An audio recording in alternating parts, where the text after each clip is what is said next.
Actes des Apôtres, chapitre 9.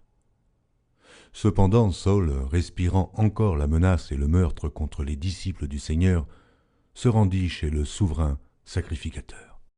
Il lui demanda des lettres pour les synagogues de Damas, afin que, s'il trouvait des partisans de la nouvelle doctrine, hommes ou femmes, il les amenât liés à Jérusalem. Comme il était en chemin et qu'il approchait de Damas, tout à coup, une lumière venant du ciel resplendit autour de lui. Il tomba par terre, et il entendit une voix qui lui disait « Saul, Saul, pourquoi me persécutes-tu » Il répondit « Qui es-tu, Seigneur » Et le Seigneur dit « Je suis Jésus que tu persécutes.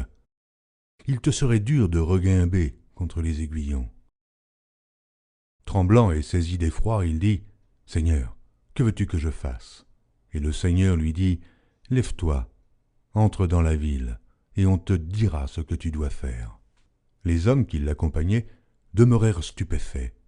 Ils entendaient bien la voix, mais ils ne voyaient personne. Saul se releva de terre et, quoique ses yeux fussent ouverts, il ne voyait rien. On le prit par la main et on le conduisit à Damas. Il resta 3 jours sans voir, et il ne mangea ni ne but. Or, il y avait à Damas un disciple nommé Ananias.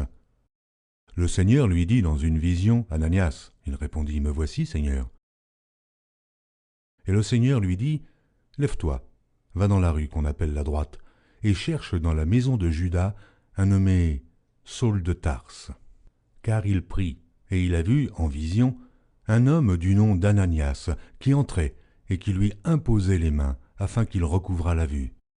Ananias répondit, « Seigneur, j'ai appris de plusieurs personnes tous les maux que cet homme a faits à tes saints dans Jérusalem.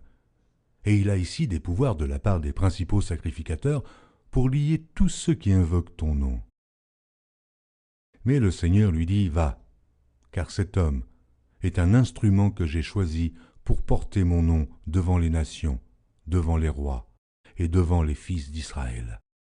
Et je lui montrerai tout ce qu'il doit souffrir pour mon nom. » Ananias sortit, et lorsqu'il fut arrivé dans la maison, il imposa les mains à Saul, en disant, « Saul, mon frère, le Seigneur Jésus qui t'est apparu sur le chemin par lequel tu venais, m'a envoyé pour que tu recouvres la vue et que tu sois rempli du Saint-Esprit. » Au même instant, il tomba de ses yeux comme des écailles, et il recouvra la vue.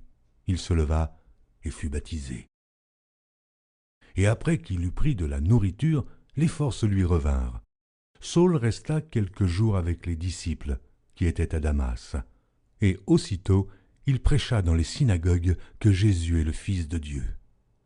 Tous ceux qui l'entendaient étaient dans l'étonnement et disaient « N'est-ce pas celui qui persécutait à Jérusalem ceux qui invoquent ce nom ?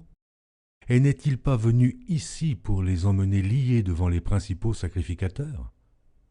Cependant, Saul se fortifiait de plus en plus, et il confondait les Juifs qui habitaient Damas, démontrant que Jésus est le Christ. Au bout d'un certain temps, les Juifs se concertèrent pour le tuer. Et leur complot parvint à la connaissance de Saul. On gardait les portes jour et nuit, afin de lui ôter la vie. Mais, pendant une nuit, les disciples le prirent, et le descendirent par la muraille, dans une corbeille. Lorsqu'il se rendit à Jérusalem, Saul tâcha de se joindre à eux, mais tous le craignaient, ne croyant pas qu'il fût un disciple.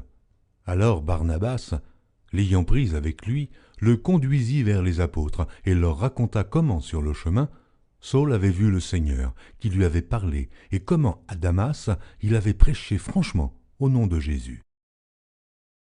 Il allait, venait avec eux dans Jérusalem, et s'exprimait en toute assurance au nom du Seigneur.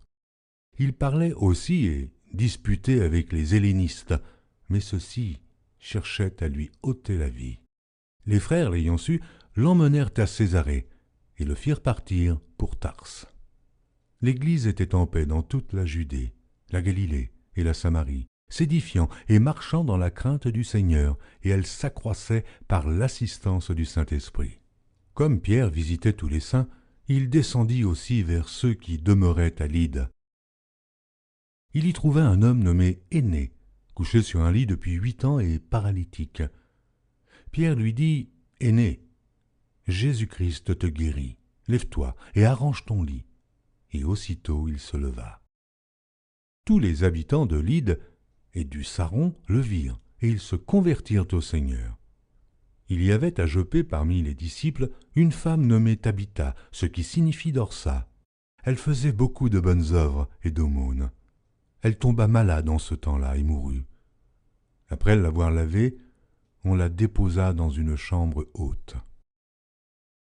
Comme Lyde est près de Joppé, les disciples, ayant appris que Pierre s'y trouvait, envoyèrent 2 hommes vers lui pour le prier de venir chez eux sans tarder. Pierre se leva et partit avec ces hommes. Lorsqu'il fut arrivé, on le conduisit dans la chambre haute.